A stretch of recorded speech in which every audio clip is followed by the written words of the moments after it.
Welcome to Out of State DMing Podcast. I'm your host, Lux Blackheart, and this is your co host. Join us as we discuss 3.5 D&D. Today's episode will be centered around dwarves. We're going over several topics such as relation to other races, religions, languages, racial traits, and some variant dwarven species. The go-to standard dwarf in D&D in general is the hill dwarf. They are a staple for a lot of dwarven shenanigans. They are a proud, reliable race. Uh, can be stubborn, and my computer wants to be more on for a little bit. They do generally work well with a lot of other races. They have a love-hate relationship with elves. Not the like they actually hate each other or anything, but they do enjoy poking fun at one another. Uh, that is actually a very good example of dwarven relations with elves in general. Is Gimli's and Legolas's banter back and forth uh, in regards to a lot of their relationship. Um, some players like to take it a little bit more serious. By a little bit more serious, I mean some of the insults they throw out, or some of the comments can be taken a little too far.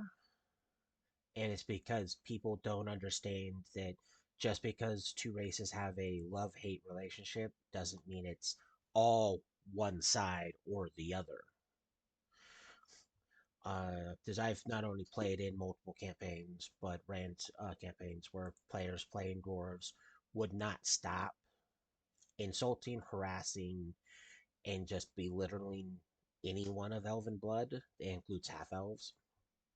Simply because, well, dwarves and elves are supposed to not get along all the time. It's like, you're technically not wrong, but the not get along part is the arrogance of the elf versus the stubbornness of the dwarf.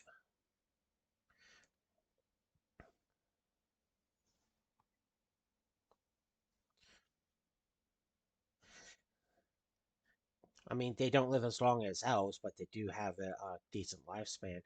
But like I said, there's plenty of players that take it too far. Now, I have to actually stop you there because that's a video all in itself, and we technically have to watch it because if we use certain verbiage, I can get banned from Twitch because I did some checking on that. We have to watch certain verbiage because I don't want to get put on a watch list or given strikes because we're talking truth and how stupid some things are. There's as much as I agree with what you're gonna say, if this we've talked about before, and it's freaking hilarious. What saved that for when, like, I don't know, we pull on average like 10 plus thousand follower, I mean not followers, 10 plus thousand people watching us per episode, because then we actually have some clout that we can throw around at that point. But let's not get real life political this early in the series. It can be their opinion on it and stance on it can be taken very politically. And let's let some real life crap die down a little bit so that way people looking to cancel people don't go, oh, they made this comment over here, let's get rid of them. Because you do have to remember that there is a player base that does agree with them, and you can tell simply by the lack of people fighting their decision or their verbiage. Uh, what? Let's try to stay positive. Yeah, dwarves, stay positive. Ah. Um. No, but their shenanigans can be fun. Uh, when it comes to their lands, the hill dwarves, they're called hill dwarves because they're normally found in, around, or on hills and mountains. They are really good at making stonework and metalworking, so a lot of their superstructures are just that, superstructures. For a race typically shorter than humans by around almost like a foot or something like that, because we can go over height a little later, which should have that in the background because, well, sometimes uh, things like to be silly. Um, but despite like that like height difference and the fact that dwarves aren't super tall or anything, atypically uh, entities on average of like 16 to 17 feet can easily walk through their hallways into most of their doors. Uh, because when they make their cities, their walls, their gates, their roads, and in around mountain stuff, it looks like something big should live there. Then you can take personal homes and shops, and their doors are like, okay, why did it go from like a giant can walk through here to a human can walk through here without hitting their head, and you realize, wait, this is all dwarven stuff, and you're like,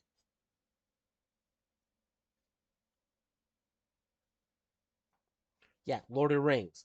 This Lord of the Rings does do a good job of showing the scale of a lot of the dwarven architecture and just how big they make things to a point of why make it that big.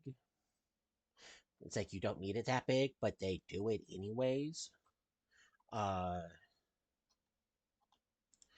then there is the fact that it's like they can literally have a giant invade their areas and properly fight the giants without the giants being at a disadvantage, which is silly. Because if you're going to fight it, yeah, if you're going to fight another creature and that creature happens to be significantly bigger than you, because even like the smallest of the giants make a dwarf look tiny. Yeah, and dwarves don't care. They want the fight. They like the giant needs to be able to swing its big freaking weapons. It needs to be able to walk without having to duck. Every other race is like, why? A lot of our defenses work because they can't get access to some of our structures without like destroying walls, without going through stuff because they can't fit. And if they try to fit, they get stuck, and then we can easily uh, take care of that because they're stuck. Dwarves like, no, they need to be. It's a fair fight. They want a fair fight, despite the fact it's like you're literally, like, it's like you're not even 5 feet, and you want to fight something like 15 to 16 feet in height for the small ones. We're not even talking about like the big ones that can get like 30, some of them get like 40 feet in height, which some of the dwarven cities can still accommodate that massive of a giant. It's like there's no reason for it other than a hint of racial insanity. Because logically, that makes no sense.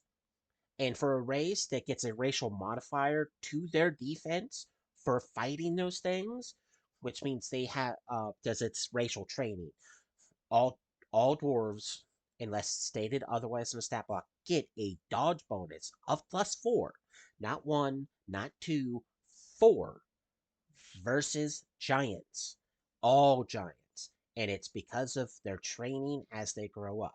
All of them get that training, not just warriors, not just people trying to be defenders of any kind. Every single member of the race has that. So it is somewhat silly that they have room for these massive entities to just mill about with nothing stopping them but the dwarfs literally at their feet. And it's like there's a wee bit of crazy going on there. Uh, and even if you can't, you can try to account for their really good military tactics, the fact that they do make decent, effective warriors. You have the fact that no other race is really known for doing that. They're not known for being that at gung ho about properly fighting an enemy that makes them look so tiny. Uh, it's just silly. And like I said, that is a major dwarven trait. There's more, and several other dwarven traits that are common throughout all dwarves. Uh, with some dwarves not having it because they're environmental. Uh,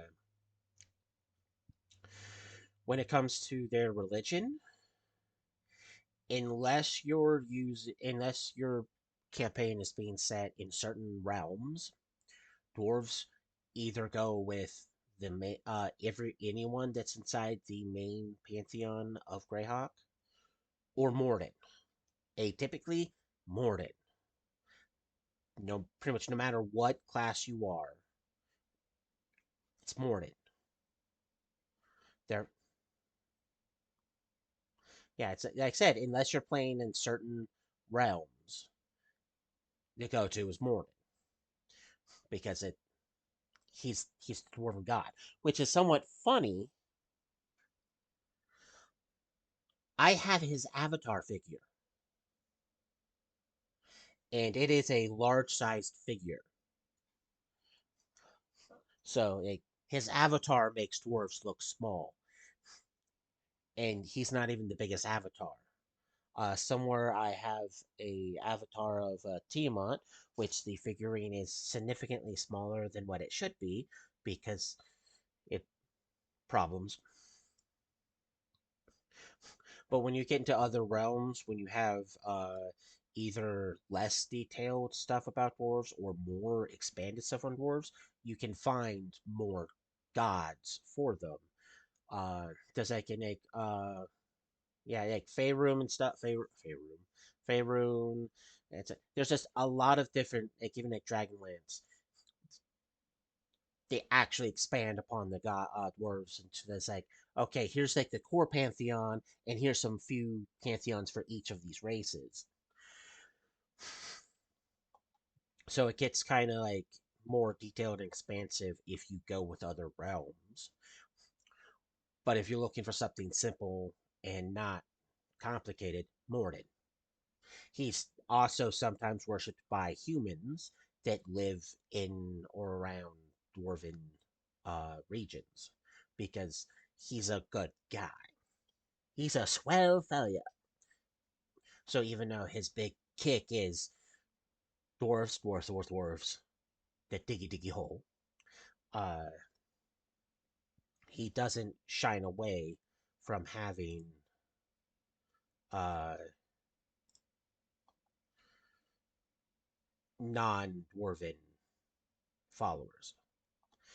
Uh, and like I said about their lands, I said they love mountains, they love hills, they love it. It's one of the main reasons why their name is Hill Dwarf. Does you go to an area that has hills in it, if there's dwarves in that world, there's a good chance you're finding dwarves there. A dwarven castle, a citadel, city, village, town. There's a good chance that if there's an area with hills in it, you're finding them. And because they can be found in and around mountains too, you can find them there as well. It's also one of the reasons why they are cattail, uh, really good with stonework, which feeds into one of the traits we'll talk about here in a moment. Uh, now, They aren't above going and settling in non-dwarven regions. Like the Dominion of Greyhawk in the capital city of Greyhawk that has like 60,000 people in it. I think like 3 or 4% of them are dwarves. And for a region that's supposed to be that can be described by people, despite the fact it's actually pro whoever's there, it can be described as a pro-human region where human needs, human desires, and human goals are the most prominent thing to take forefront. You can find a decent population of dwarves there. So it's like for every like 100 people, there's like 3 or 4 dwarves. Um, so they do like to mingle with non-dwarven races. So much so that if you're playing in certain realms, the mule is a playable race. What what's a mule, you may ask? Well, a mule, it's a half dwarf. Yes, they call half dwarfs mules. Uh, they're not that bad statistic wise. They're kind of because they lose a lot of their dwarven crap, but they're pretty much humans that get some dwarven stuff. So it's pretty much humans that get to use the dwarven Urgosh. Uh, and yeah, so if a DM is pulling stuff from Forgotten Realms and throwing it into his game, where there's hill dwarves, where's hill dwarves and human communities that are mixing, he can throw in some meals to represent the a better unified front between the two different races because a meal is the mixing of human and hill dwarf. Uh, Not any other dwarf because the statistics given are for hill and human, not any of the other ones. And it can't be because of some of the stuff for it. It can't be used to represent any of the other dwarven races mixing with humans. It's just hill and human. Yes, they went that Pacific with it. No, they do not have any other dwarven half breeds for any of the other ones. And yes, there's a list of dwarven races. I I stopped looking after I reached reached a certain number, which the number and the breeds will be gone over later. There's besides hill dwarf, there's a few other key dwarves species that we will be going over because they're unique, cool, and somewhat. Why would you even do that? Thank you, Forgotten Realms. Uh, some of the books. That's why money, money. Uh, but some of the cool traits that dwarves have. Uh, we'll start with the very top. They take a hit to charisma because again they're stubborn, they're proud, maybe a little boastful. Uh, Not necessarily like hideous or anything. People have to remember charisma isn't just about physical beauty. It can be your personal attitude towards other creatures. So a high charisma can literally be you're an ugly person, but you managed to score the hottest woman on the planet. Don't believe me? Look up. I think he's still considered the luckiest guy in the world. I can't remember his name, but you've seen Super Troopers, right? You know the guy that licked the window and let these snozberries taste like snozberries? His wife was in a Maxim magazine and I can't remember what year it was, but she was for because it changes yearly. The well, I believe so. I have to double check because my memory doesn't want to work. Like one of the sexiest women alive. Do you know what she says when people ask why him? Yeah, high charisma because he made her laugh. He gives all men hope because he made her laugh. They just randomly met at a party where she was supposed to be going on a blind date with someone else at this party, and he just happened to make her laugh. He wasn't trying to get a number. He wasn't trying to get anything. He just made her laugh, and she went, "You're mine." And it's like, these. I wonder if her snozberries taste like snozberries. A little bit of adult humor there. If any kids watch this, don't ask your parents what that means. Bad juju. Stranger danger. Um. So like charisma is like it's more than just looks. And on a later episode, we'll go over how you can interpret certain attributes. So we'll save that finish that discussion later on. But like I said, they take a hit to charisma, a bonus to con. Medium size. Dwarves are considered slow with a base speed of 20. Now, for anyone that thinks that's horrible, it kind of is because it means it takes longer for you to go anywhere. Unlike other races, dwarves uh, aren't hindered by speed when wearing medium or heavy armor, or by carrying a medium or heavy load. What that means for the uneducated or unknowing, or those who just don't pay attention, there's multiple pairs of medium and heavy armor that make you slower. Dwarves don't care. When you are carrying too much equipment, your weight load can cause you to move slower. Dwarves don't care. They go, my medium load is because like let's say they have a low strength. They're like, my medium load is 50. I'm carrying like 200 pounds. Everyone going, dear God, you move as slow as a snail. Dwarves, nah, and just walks at a pace of 20 like they're not carrying all that excess weight. Everyone else says, and they'll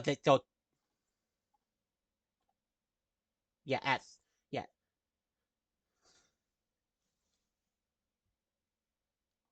Well, if they're wearing full plate, they're dropped to 20. If they're in heavy load, they're dropping to like 10. A dwarf, same thing, wearing full plate, having a heavy load, is walking at 20. Uh, speed penalties to weight allowances, they don't care. The speed penalties armor, they just don't care. And that is an amazing trait, by the way. Because that is one, the what? Everyone would technically want that trait. The only people who don't care about that trait are people who get the privilege of playing in a game where the TM doesn't care about weight allowance. They're just like, okay, you carry stuff, yay.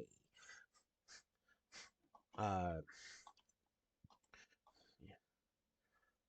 oh, that trait would be moving at 2/3 the speed of everyone else, but then just not carrying how fast they're going. To you're like, I'm going to carry all of this, yay.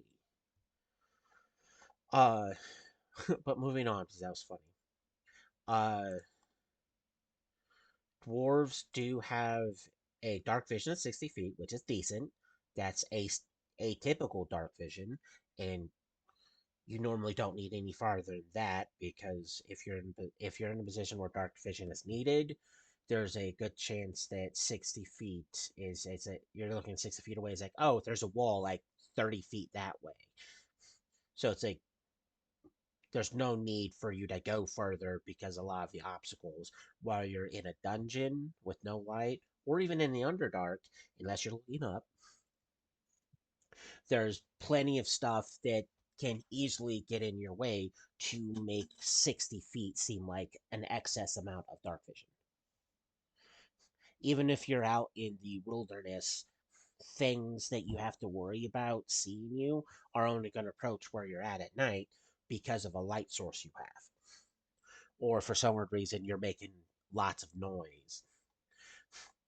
Because if they're not relying on sense of smell or sound, then they have the same dark vision you do. If it has a greater dark vision than you, then it's something you probably want to run away from the moment you realize it's there. Just the stuff that usually has farther than that are things that are like, this is above my pay grade. Run away! Yeah, pretty much. Uh, the next trait is one of my favorite traits.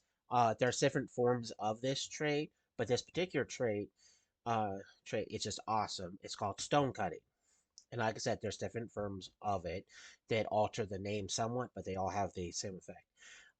They get a +2 bonus on search checkmates to notice unusual stonework, such as like sliding walls, stonework based traps, new construction, unsafe stone surfaces, shaky stone ceilings, and the like. So if like you're moving through a dungeon, the DM can just go, "Oh, you're pretty sure, Sir Dwarf, that the area you just entered is somewhat newer than the rest," because it gives clues that any context clues there. Um, they also can uh, use the trap finding ability in regards to stonework. So if there is stone traps of any kind, not traps that happen to be hidden spikes in the floor, or um, you step on the pressure plate and some random thing fills the room with gas, but stone traps as like a falling floor, because like the stone moves to fall, that counts. Uh, the walls on both sides start to crush in. So anything that actually uses stone as a primary factor of the trap, dwarves dwarves get to look for. There isn't necessarily that many traps that actually rely on stone like that, but it's still a nice thing to have. It's also the DM gets to do a secret roll whenever a dwarf comes within 10 feet of a hidden door that has to do with stonework. So, like, if you're moving through the sewer system, the DM can roll and go, "Oh, as you're passing this roll, you're pretty sure there's something slide off with it." So they can go investigate it a little more, and you can go, "Yeah, now you're investigating it, you're pretty sure that there's a secret door here." So it is an actual really neat ability. It is a underused, underappreciated ability, but still a really neat ability. Uh, dwarves also get the familiarity with dwarven war axes and dwarven urgoshes. They treat them as martial weapons instead of exotic weapons, which, for those who don't know, both those weapons are exotic unless you're a dwarf. Now, that being said, and this is a funny fact that people will try to argue because it's the knowledge of racial familiarity with things versus actually knowing the familiarities. Uh, just about all the dwarves, with few exceptions, get to use the Dwarven War Axe and Dwarven Urgosh as martial weapons. But there's multiple dwarves that can't, because they just can't, because those particular dwarves don't do anything with those weapons.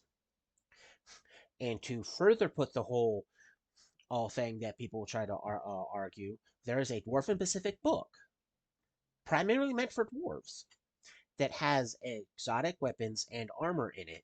Some of them do have dwarf in the name, but dwarves aren't automatically proficient in these things. So so like I said, it has better weapons, better armor that are used by dwarves, but they're not auto with it. And it also introduces a new feat known as exotic armor proficiency.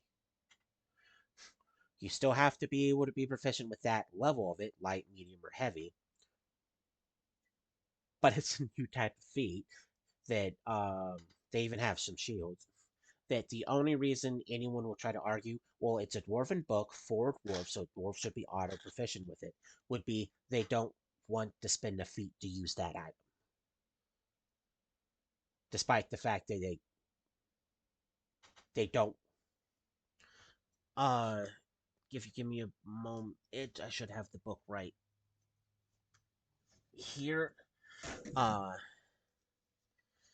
and I almost knocked several books over because it's one of my favorite books. This introduces several neat things. We go to as I skip the page because apparently I don't know how to fumble through things. Because why would I not do it correctly? I don't want creatures. I want equipment. Page 81. Uh, exotic armor. There's, like I said, there's light, medium, and heavy, and shields. They introduce fine leather and plated leather. Fine leather is 100 gold pieces, so it starts expensive. Max Dex is a +8, but the armor bonus is a +2. So it's more. It pretty much has the same armor bonus as like studded leather, but the Dex bonus of padded leather. No armor check penalty.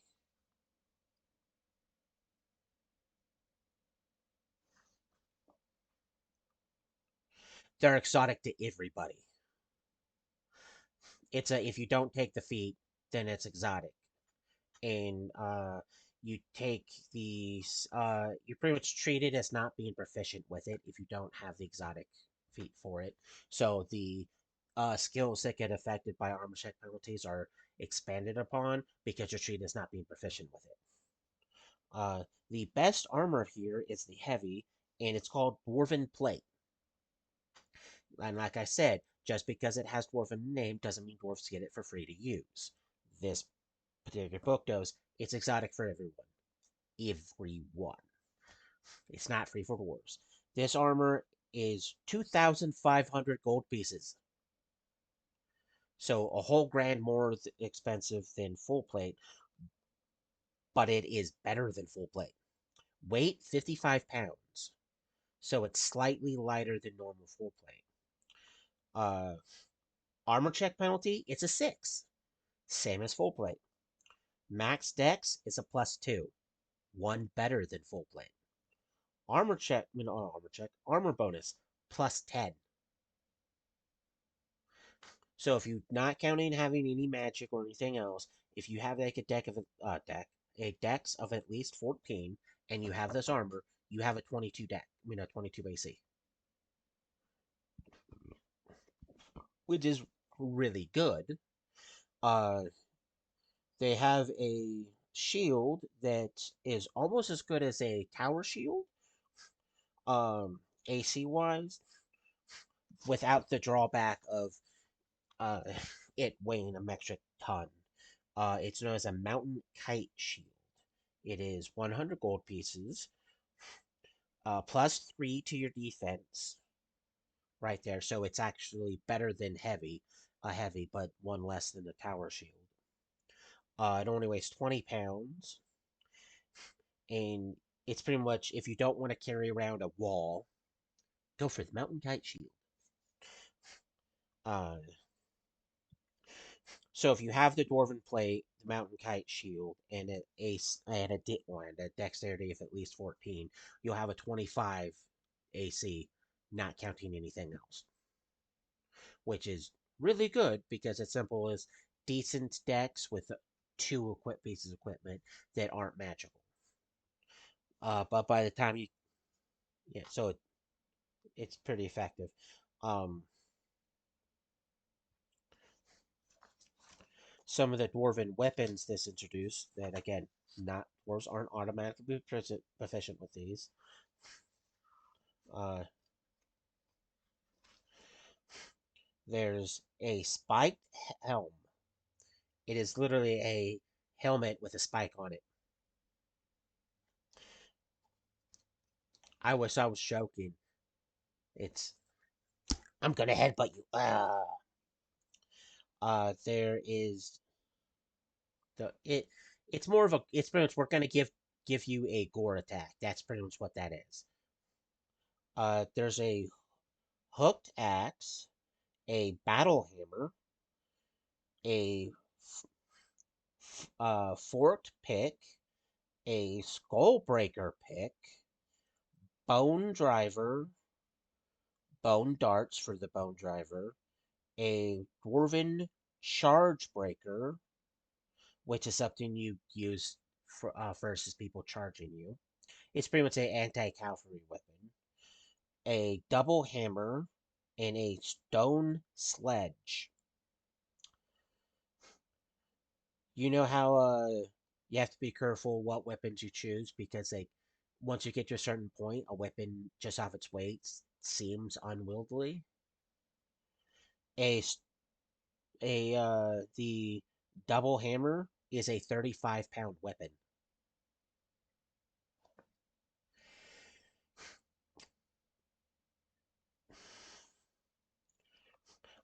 And you get to treat it the same way as if you had a the Urgosh or the Orc double axe. So you get two swings with it. Uh, does it count as a two different weapons for it, even though it just looks like a giant fucking hammer? So if you're willing to take the penalties, I mean the penalty to hit, you can go. Well, I'm starting with this, so I'm getting two swings for you. It's also a two-handed weapon, obviously, because it's a 35-pound weapon. But this book is an example of additive things that can better enrich the world you play in by mixing things in. Um, but it's also an example of just because a race normally has racial familiarities with particular things doesn't mean it's for everything that's there. There's a lot of things people don't actually do is actually read. There's the weapon familiarity is dwarf treats, uh, dwarven war axes, and dwarven urgoshes as martial weapons rather than exotic weapons. It's not dwarves treat everything with dwarven in it as a dwarven thing. You have to look for the side notes that go, oh, this because of this here they treat it like this because this here they treat it like this because this here they treat it like this. So unless you find it, or a DM is going, oh, it makes sense. This to a certain degree, it does make sense for dwarven Pacific things to be automatically usable by dwarves, but there's also the precedence of not all dwarves can use dwarven equipment. Because, like I said, I can't remember off the top of my head what dwarves don't use Urgoshes or the war axes, but it sets the precedence that they're not auto proficient with it, so it doesn't matter what a player wants. Just if you want to be proficient in those things there, be the dwarf that's proficient in those things there. Uh, I don't even think it's like one dwarf. I think it's like two or three dwarves that aren't automatically proficient with it. But moving on,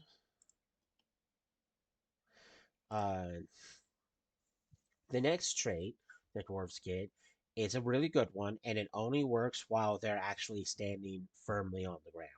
So if they're laying down, it doesn't work. If they're flying, climbing, or riding, does not work. So they have to have feet on the ground and standing. Not, I'm just going to run this way over here or play hopscotch. They're standing, and it's called stability. It is a +4 bonus made to resist being bull rushed or tripped while standing on the ground. For anyone not familiar with those things, bull rush is pretty much I'm going to do a strength check to push you in one direction. The better I do first your strength check, the farther I push you back. You can shove people off of cliffs. off of bridges, into traps, into the way of an oncoming wagon. That you're literally going, I want to be where you're at, and I want you as far that way as possible, so I'm just going to push you. Dwarves, because of their stabilityness or their sturdiness, can go, I get a +4 for that. And also because of that same stability, tripping them, aka knocking them on their ass, is also very hard. So it doesn't matter if you're like, I have a whip, give me that foot. Or a wolf that succeeds on a bite attack. Dwarves go, I get just an automatic +4. Take that to the bank, you wee little biatch. Uh, the next thing they get is a +2 against poison. This is a neat thing. Even though it's specific to poisons, it's still good. There's the amount of times players have looked at me and whined because something with poison managed to pimp slap them. And they're like, oh, great, I'm going to die because of poison. It's like, huh. Well, that's because you have a crappy fortitude. If you're a dwarf, you get an automatic +2. There is several dwarven species that get a better bonus, and there is one that gets an immunity to it. We're not going to talk about that one because it's a pain in the rear. They, you, yes, you've been. Why is that doing that? You have been victimized by poisonous effects before. Um, because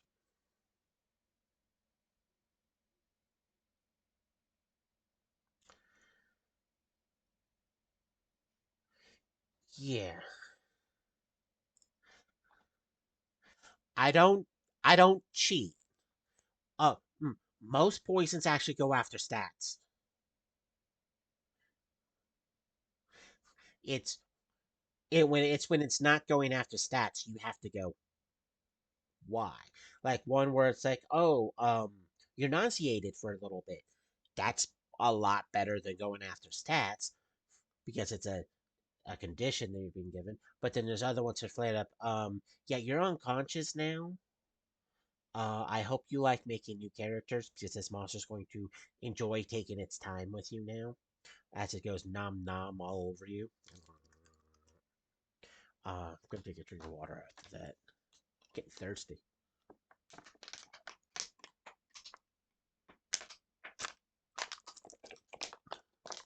Um, but it's more than just stats, but some of the scariest monsters with poison. It's stats. The next thing is they get that dwarves get, and this is another very unappreciated one, is they get a +2 bonus against spells and spell-like effects. When I say that's underappreciated and underused, there's been many times as a DM where I've like, been like, oh, you've been fireballed, and a person has literally barely failed. It's like if I would have gotten 2 higher, I would have passed. It's like, well, yeah, you rolled that bad. Only to realize like after the battle that they didn't add in the +2 against spells. Because it's not specific on school or type of spells. It's just +2 against spells and spell-like abilities. So it's an effect that, yeah, it's only magic, so it's not everything. It's not applied because people don't always add in or make notes that I get this first this or this first this. So it's like either remember it or record it down so you don't forget get.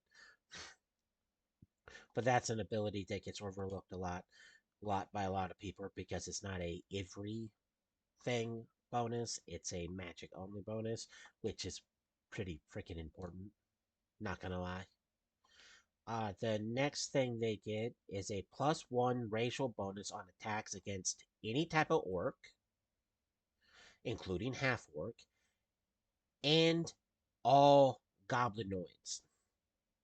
All. If it's a goblinoid, well, it'd be one of the standard goblinoids, such as goblins, hobgoblins, and bugbears, to the not so standard, such as frill, vargs, monkey goblins. It's like, oh, it's a goblin, I get a +1 to hitting you. Oh, you're an orc, I get a +1 to hitting you. So they become real effective at just beating the crap out of them. The next bonus, which I mentioned earlier, is their +4 dodge bonus against anything that's a giant. That range from your standard trolls all up to uh, ogres and hill giants, which hill dwarves do come into hostile conflict with hill giants because they like the same residential area. They get a +2 bonus to appraisal when it comes to appraising metal or stone related objects. So if you're like, how much do you think this rock is? Or here's this sword, what do you think it's worth? They'll be able to tell you.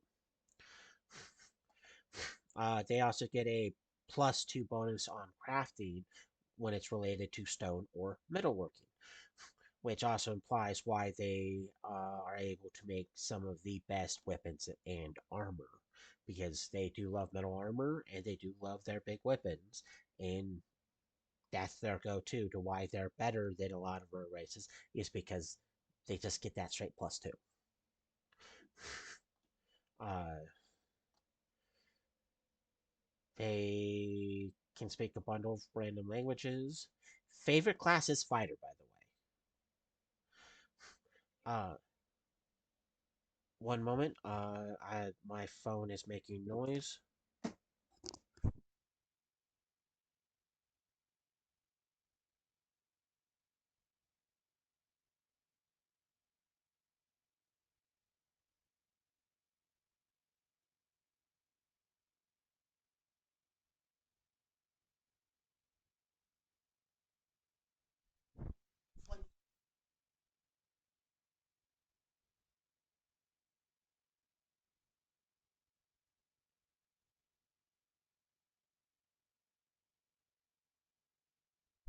One moment. Gotta handle something real quick.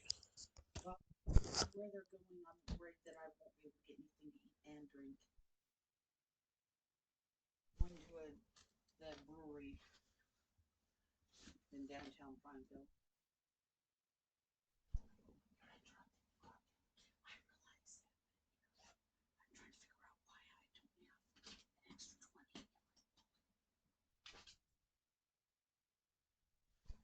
I have it muted.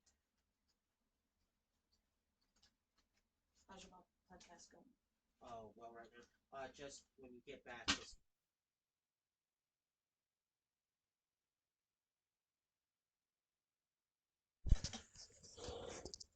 sorry about that. Minor emergency I had to take care of. Uh, but back to dwarves. Uh, we covered the. Oh yeah, um, depending on species, the favorite class may change. Uh, Despite what some players want to think, when it comes to dwarves and what classes they go to, they're pretty stickler in what classes they stick with. They said fighters is the primary. Paladins, clerics are also up there. They're not really known for being monks. I mean, they wouldn't make a bad monk, but they're not known for being monks. Uh, Rogues are iffy because they're not because of how much they venerate honor. They're not known for they're just not known for it because when someone picks a rogue, they're not thinking of a rogue from the sense points of a locksmith. Because if you want to be a locksmith, a rogue makes perfect locksmiths. Not just for the making and maintaining of locks, but if you get locked out of something, even in the settings, you're going to want to go to a professional to get that lock fixed, to replace a lock, to repair a lock, to unlock some random thing there, to make copies of your keys, which dwarves are are really good at. But you go to a locksmith because that's their stick. A lot of locksmiths are rogues, not because they're like, I'm going to secretly make another copy of a key and go sneak into your house and steal from you. No, it's because they use those skills to specifically. You know, well, that's how a lot of people take it. It's like, no, locksmiths don't make good thieves. And that's where you have to separate like a thief from a rogue. Not actually the same thing, because a rogue is more than just someone who steals. But we can get into those differences in a later episode. Uh, druids are they're not big on druids. Yes, they can make okay rangers, but they're not big on druids because they're not necessarily known for being very good nature people, unless you're a specific type of dwarf who's all about being that thing. But that goes into that species of dwarf and not your atypical dwarves in general. Uh, it is it's considered rare for them to be a wizard or a sorcerer. Not uncommon, not somewhat rare. Truly like rare. It's like one out of every like, 1,000 at maximum.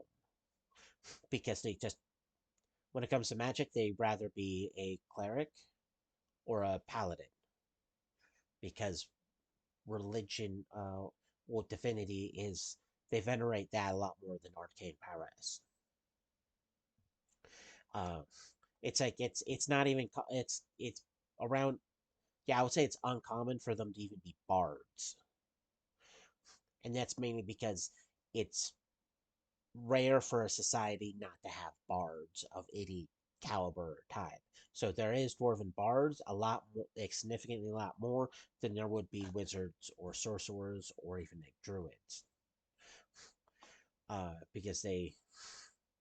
because their society isn't necessarily built around it. They're not known for those particular things. And from the words of power gamers, uh, dwarves don't make good sorcerers because they take a minus to charisma because that's the casting score for sorcerers and bards. But they won't add yeah, exactly. But what they won't take into account is they make good clerics and paladins. What is a stat that's associated with the abilities of both of those classes? Yeah, charisma.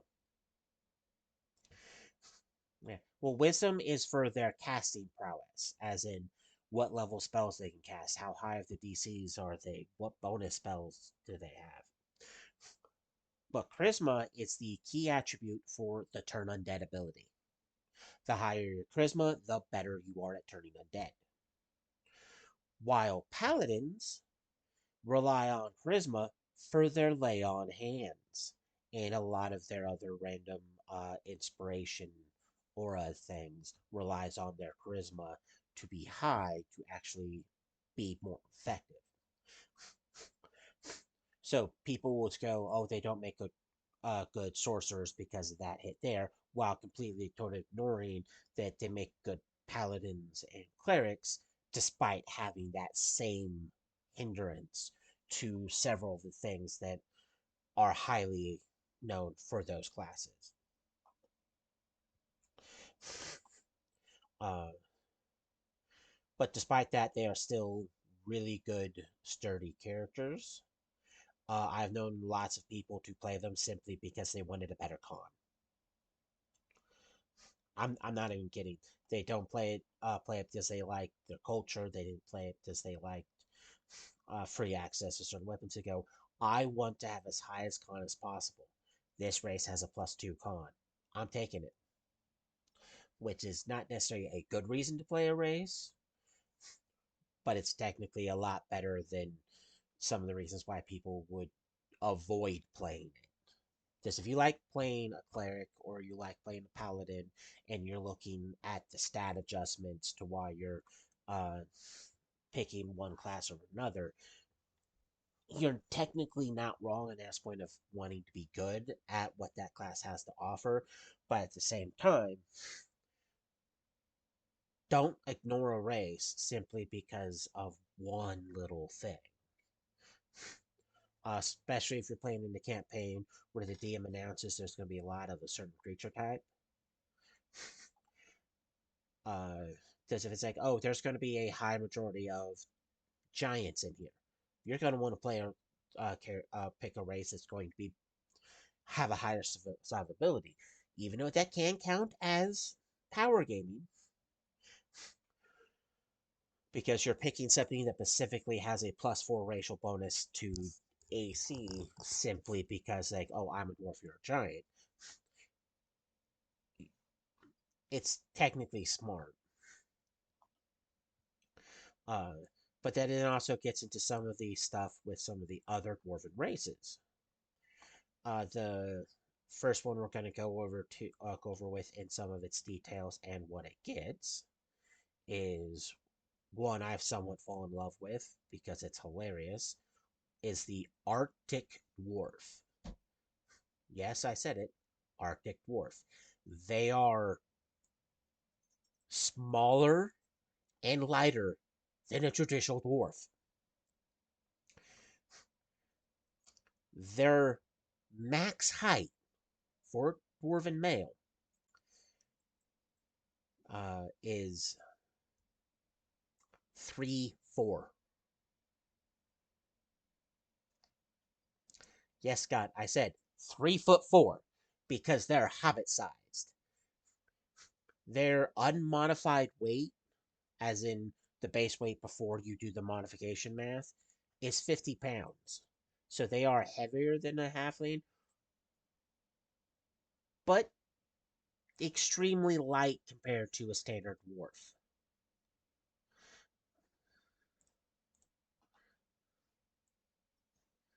Uh, that is a good question. If you uh give me a moment because I moved off the page, I can't find it now. For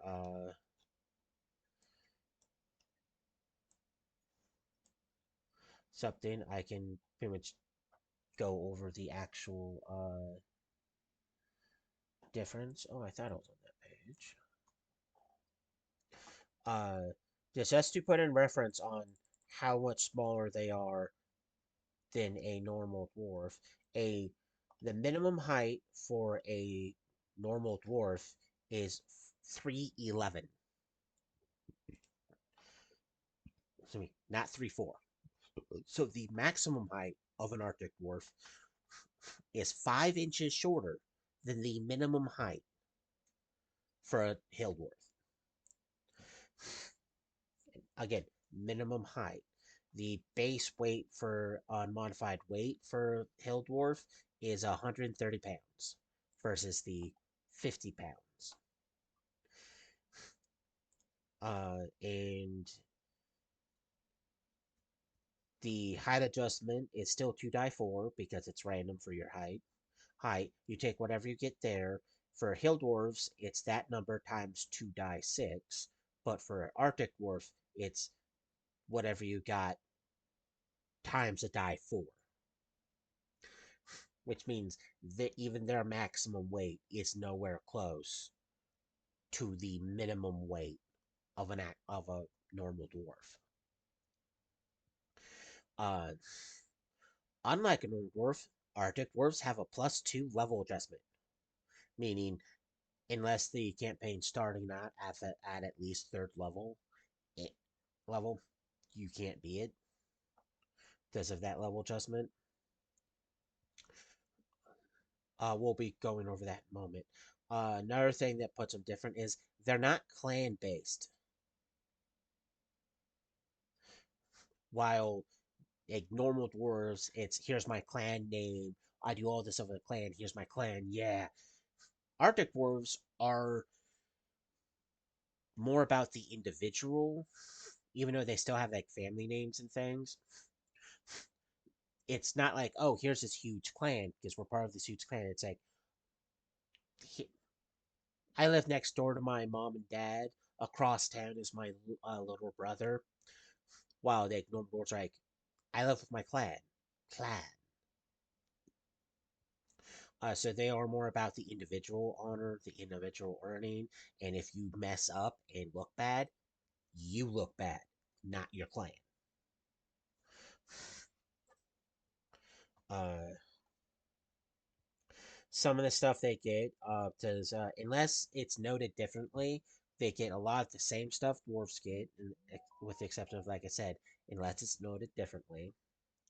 When it comes to their stats, they still get the -2 to charisma, but they get a -2 to dex, which is unique and different because small size creatures typically get a bonus to dex because they're supposed to be more agile and dexterous.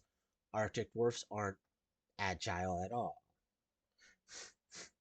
So, yeah, because they're dwarves. So they take the hits to their dexterity instead of a bonus. They still get the +2 to con, so they are still hardy little bastards. Heavy emphasis on little bastards. Now, the other stat that is modified in a positive light is something that's also different from a small sized creature. A +4 to strength. Not a +2 like a lot of other races, but a +4. So they not only get a bonus to strength instead of a minus, it's a big bonus.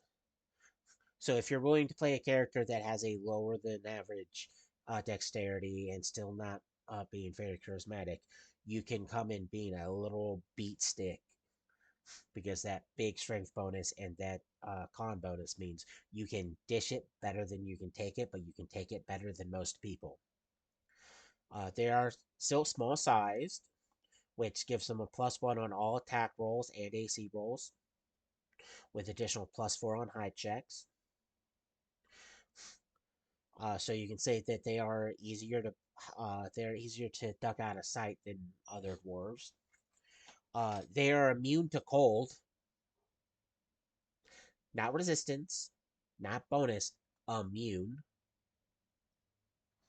Which, for anyone wondering why that's important, anytime you get something that starts you off immune to an entire energy type, it's a big deal. It also helps them out a lot because they are, in fact, living in Arctic environments. They love the cold. It's one of those, if you're leaving the Arctic area, it's like, are we still going somewhere cold? If the answer is no, then well, I guess I'm going to be going back over here because unless there's some weird quest or actual reason why we're going there, I'm not going to go to some hot ass area. When you're like, what do you mean hot ass area? We're going somewhere where it's like the lowest it gets in the 40s. It's like, I live in a place where it's atypically like 0. So 40s is hot for me. Yeah. Um yeah. Favorite class? Ranger. They are excellent rangers. And they do like to focus on two weapon fighting as a ranger. Not a not for range combat, but for two weapon combat. Does they like going, here's Axe 1, here's Axe 2. Let me introduce them to your face. So the big thing that gives them the bonus that separates them from normal dwarves is the fact that the uh, immunity to cold, which again, it's a big deal. And when it comes to the stats, normally, if a stat has a bonus to something, it has a minus to something to counterbalance the bonus. And you're probably thinking, well, it has a plus, meaning it has a -2 and another -2, meaning a -4 in total. That would counteract the +4 strength bonus but not the +2 dex bonus because it has overall +6 to something. So the level adjustments it's being given isn't because it's small sized, but it's because it's immune to cold, which again is a big deal, and to adjust for its slightly better ratio and stats. Because if you look at a normal dwarf that has a +2 con and a -2 charisma, those even each other's out. Like straight across the board, even each other's out. So when you get something that goes positive in this way, there's either something else that counterbalances it, or they end up with a level adjustment. Arctic dwarves, they get that level adjustment because they're in the positive and they have that immunity, which is good. Which I'm also gonna have to say this now. Being immune to cold is better than having the cold subtype. Because yeah, well the subtype cold gives you the immunity to cold, but the vulnerability to fire. So the subtype cold has the pro and the con, while just being immune is a straight pro, no con. With well, I mean, unless you count a level adjustment. The next dwarf we are going to be talking about is a dwarf that I love to make fun of. And if anyone knows anything about them, you'll also love making fun of them. And it's because these dwarves. Why is the page there? Uh, yeah, because does anyone who knows of this particular dwarven race knows that it is literally the why even make it, or at least why would you actually give it racial statistics? Why not keep it to a background saying? Why not uh, just like leaving hearsay mentioning? And that's the goalie dwarf. Oh, it is the epitome of run away from everything. Roleplay wise, they don't actually have any actual cities or settlements or anything. They don't do well with non dwarves because they go, "Oh, you're not a dwarf," they run away. It doesn't matter if you're like white flagging it or anything. They're like, "No, no, I don't feel safe. I'm going over here." And depending on what dwarven species, they'll do that to other dwarven species. The only adventuring hook they actually have is if another party member showed up somewhere, saved them from something, and that goalie dwarf went, "Oh, I'm safe with you. Because of you, I'm safe. So I need to be around you in order to stay safe." But the moment shit hits the fan, they're like, I either need to hide behind you or run away because that's the only way I'm gonna feel safe. It's the only way I'm gonna be able to do anything because I'm just gonna run this way and go be safe.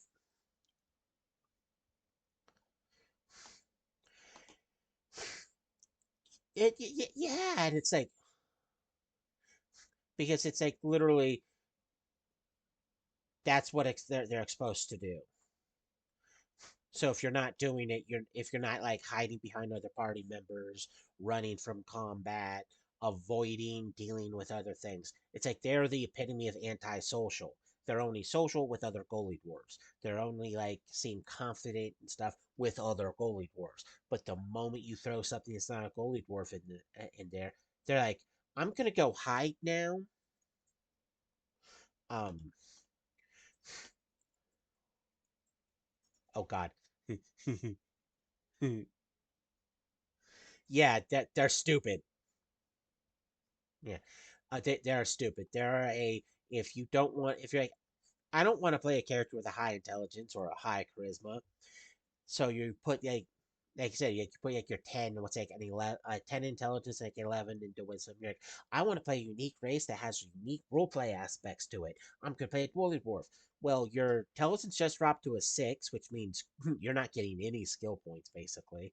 And your charisma just dropped to a 7, which means you're failing so many interaction checks until you get high enough level to counteract it.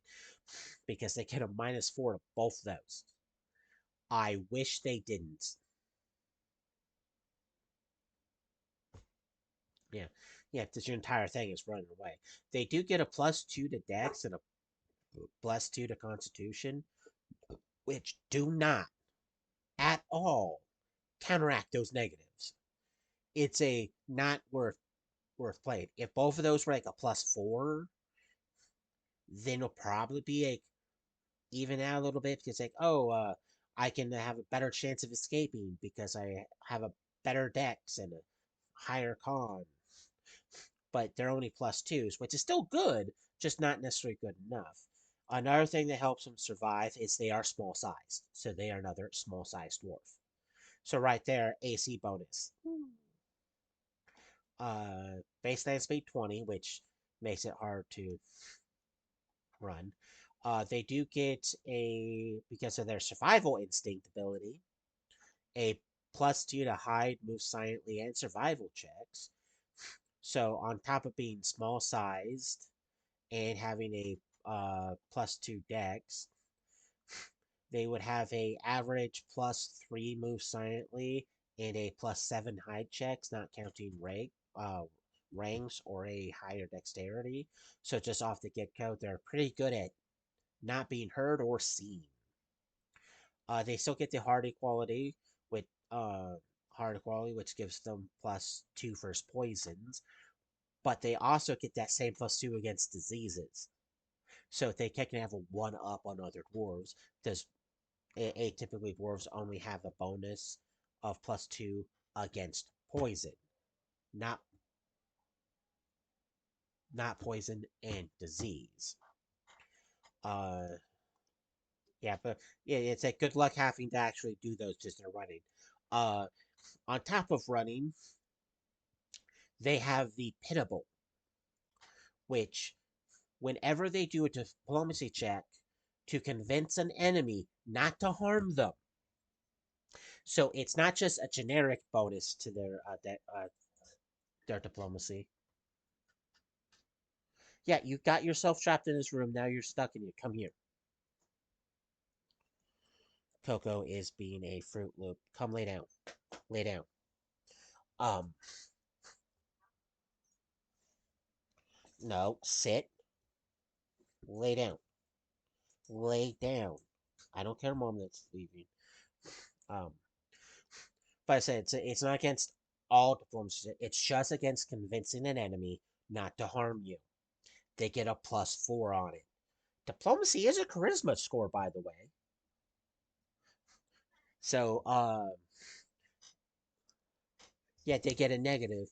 So if you go with the average charisma score that they would have a -2 to their diplomacy, which then turns into a +2 because they're begging you not to hurt them, which is a big huge bonus because turning a an on average negative into a positive is a very good trait, but it's about pleading not to get hurt.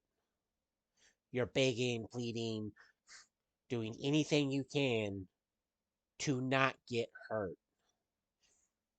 Which sucks for you if you run into creatures that go, I'm still gonna hurt you. Like a cave troll goes, convince me all you want. All I'm gonna do is go, you're yummy in my tummy, come here.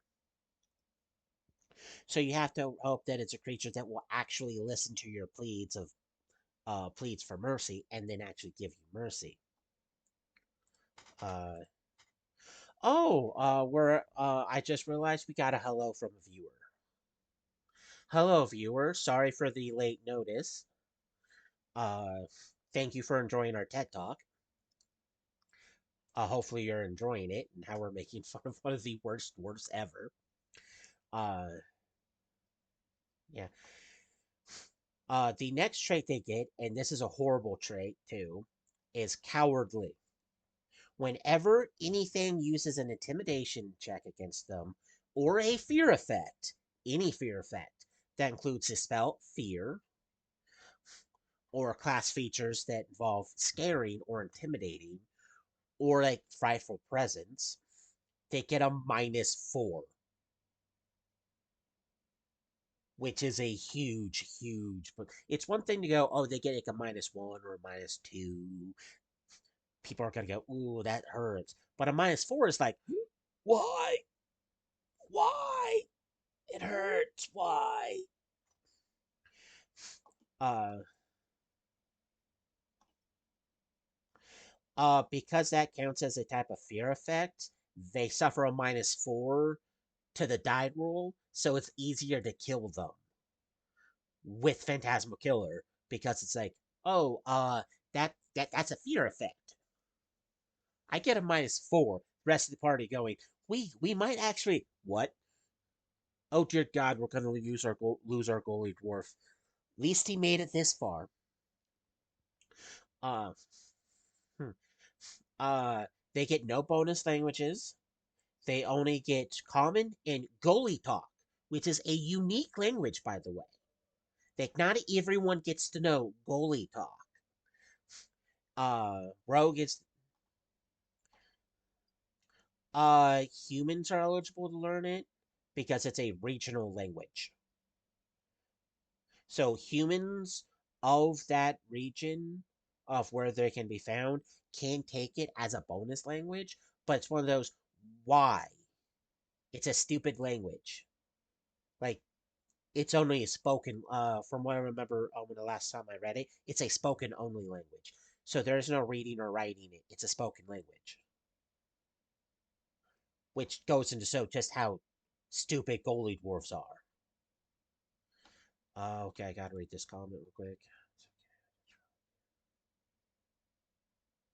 Well, I'm happy you didn't miss this stream either. Thank you for your comments. That actually makes us feel a wee bit special that you not only stopped in to say hi, but you actually said hi. Thank you. No, but I said goalie dwarfs are. Oh my god, it's like you couldn't pay me to play a goalie dwarf. You couldn't. There's nothing good. That literally is comedic relief. That is actually one of their adventure things is being the comedic relief for the party. Because if you want to try role playing a cowardly cat, goalie dwarf, because the DM gets to look at you and smile and go, oh, "You're actually trying to take an actual combat position and fight in this combat. You're not being a goalie dwarf." It's like, what happened to give you a backbone?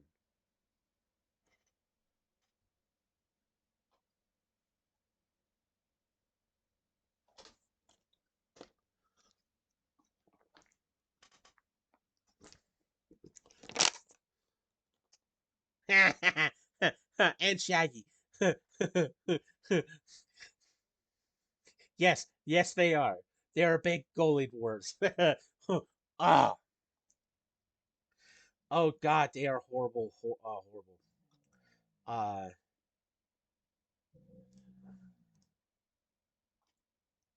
they, their big thing is running and hiding. So if you're gonna try to argue that, it's like they run and hide. Now the next Now, the next dwarf we're going to talk about is a dwarf that I've fallen deeply in love with because they are an amazing dwarf. Um, but there is two major downsides to this dwarf. First one is a +4 level adjustment, which is a big level adjustment because like one or two is like one is like average, two is kind of high, three and higher is like sweet. The secondly is unless you're playing the NPC class expert, they don't actually do any other classes. And I'm not expert is a NPC class That is, you choose a profession and they are good at that profession. Blacksmiths, expert.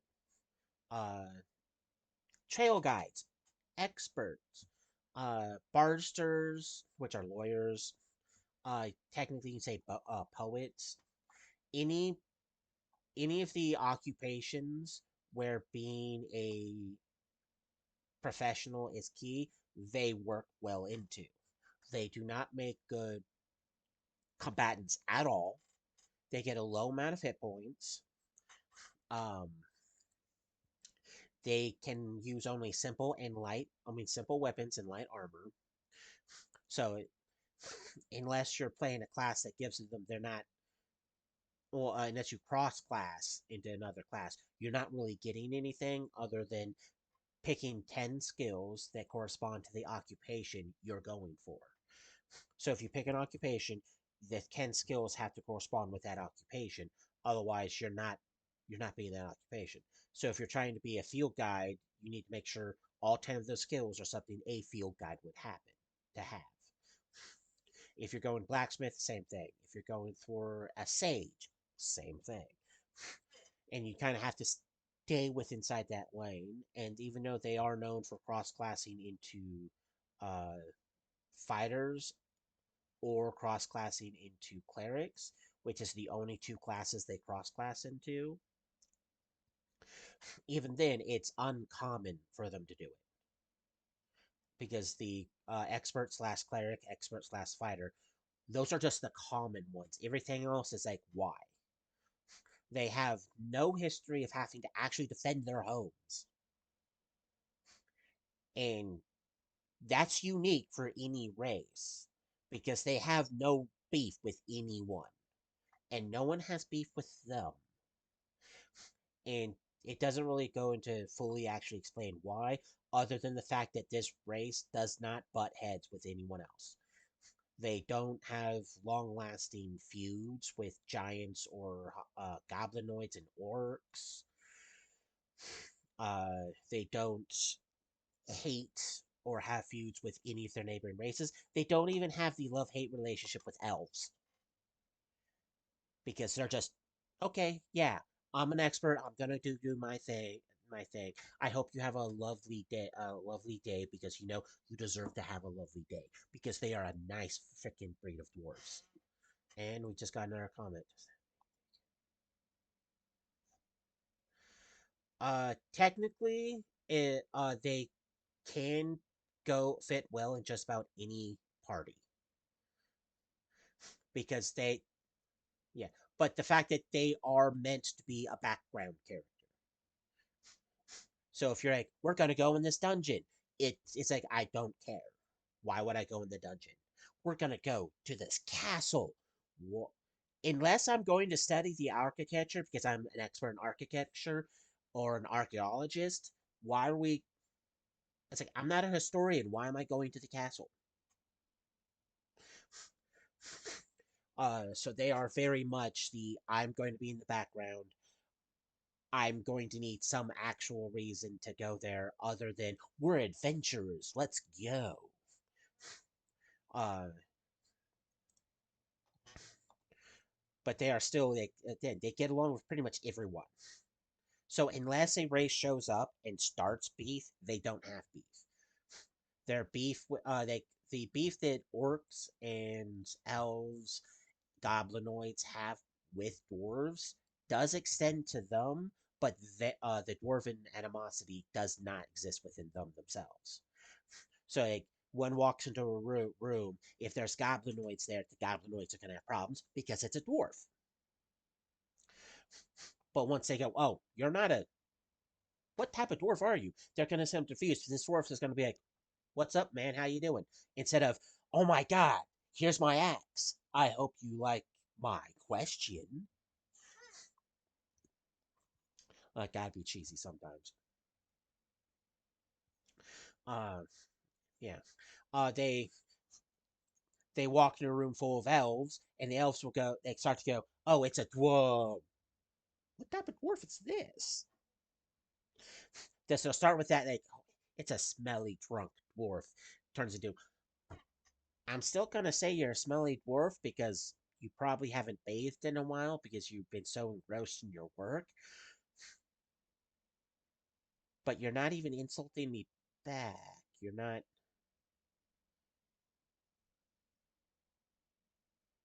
Are you really a dwarf? The thing is also with their name. Dwarf isn't actually part of their name. Urdurin, spelled Urdunnir.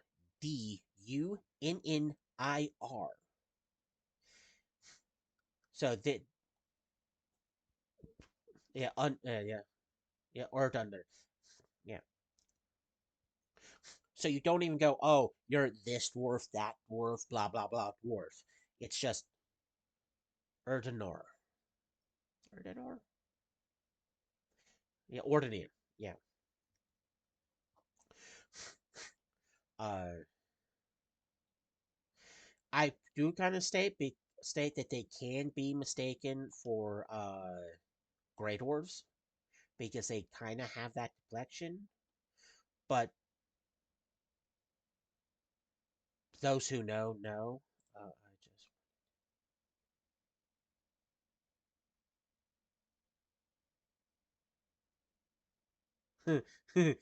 can you say something, Scott? Sorry.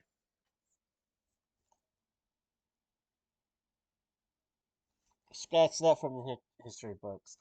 Um, apparently, co-host. They can't hear you. So either you're not speaking loud enough, or for some weird reason it's not registering you. Does they can't hear you. They can only hear my responses apparently. Um, does it's entertain it. Well, they haven't respond. We have to give them a moment to respond to your rebuttal. So we're gonna go back to talking, and if I notice them doing another comment, hopefully they let us know. Hmm. It's funny because last week we had slight auditor problems. Nope. Uh, it says nope. It's like he's muted. Mouth moving, no noise. Um, what? That's not what Discord's saying. Uh,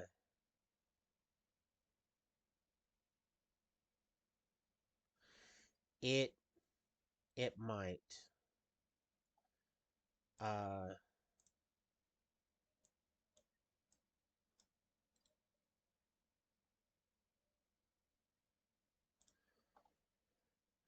uh.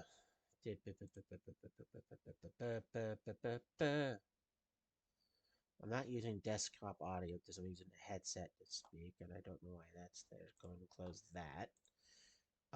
This is a slight problematic if they can't hear you. Uh, hmm.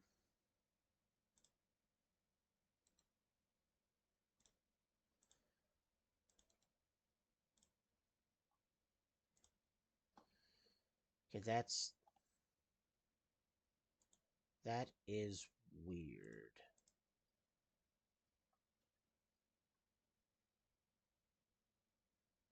Uh, don't worry about the slight interruption because see, if you hadn't have said something, we would have gone the entire episode with him being quiet. Can you say something? I am not quiet. Wait. Yeah, no. Discord says I'm fine. Well, I just adjusted something to see if it would work, and when you spoke, it actually registered. Good. Now am I registering over there? Still says nothing. Well, they still says nothing. I What? adjusted it some more.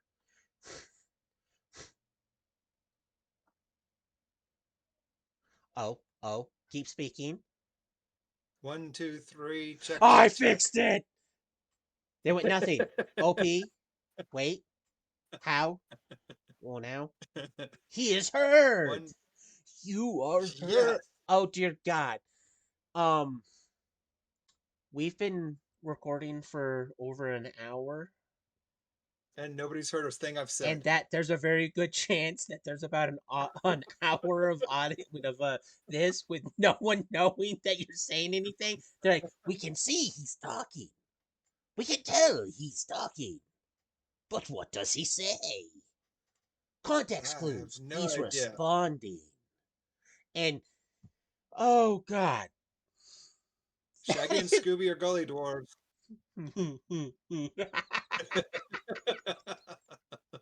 Yes, there's oh God. Uh if it's not one problem, it's another problem. Just like I said, last week we had problems. And Yes. unlike last week, I found the problem relatively quickly and fixed it. Now it's been over an hour that we've had this problem. um, well, I hope Not people going to the enjoy action. my one-sided conversation for an hour. Then they're gonna get this part and enjoying the laughter of oh, we evidently don't know what we're doing. So I I am It's week very two. appreciative that you actually came in to say hi and then went, wait, problem. Because again, if they hadn't have come on and said that, No, we would have gone the rest of this recording. it would have been an entire one-sided event with my mouth moving. Exactly.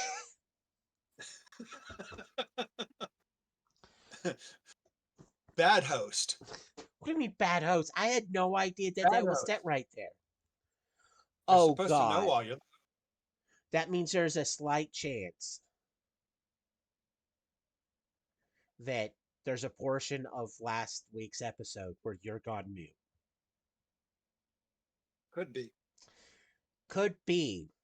I so badly need to find someone who knows actually how to properly edit videos because these mistakes can be found out immediately and fixed. Hopefully. Hopefully. Anyway, moving on. Oh yeah, moving on. Like I said, they can be mistaken. What? It's they their response was a gif of a person doing this.